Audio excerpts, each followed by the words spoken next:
ఈరోజైతే మా ఇంట్లో అన్ని చేంజ్ చేసామో చూద్దామండి.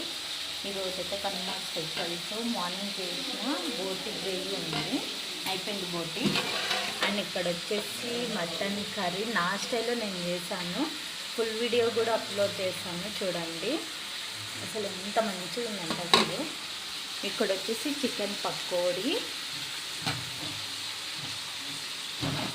అండ్ ఇక్కడ వచ్చేసి బగారా రైస్, అండ్ ఇక్కడ వచ్చేసి చికెన్ ఫ్రై రెడీ అవుతుంది. మళ్ళీ మీ ఇంట్లో మీరు లంచ్ ఏం చేశారో కామెంట్ బాక్స్లో కామెంట్ చేయండి. ఈరోజు అయితే కనుమ స్పెషల్ మా ఇంట్లో ఇదే అండి. అందరికీ హ్యాపీ కనుమ అండి. ప్లీజ్ వీడియో కన్నా నచ్చినదైతే ఒక లైక్ చేయండి, షేర్ చేయండి. Please subscribe to my YouTube channel ఉండిపోతుంది. ఇదిగోండి మా స్ట్రైట్ మజా. వాళ్ళు మీ కనుమ స్పెషల్ ఏం చేసుకున్నారో కామెంట్ బాక్స్లో కామెంట్ చేయండి. ఒక చిన్న లైక్ చేయండి, షేర్ చేయండి. Please subscribe to my YouTube ఛానల్లో ఉండిపోతుంది. Bye friends.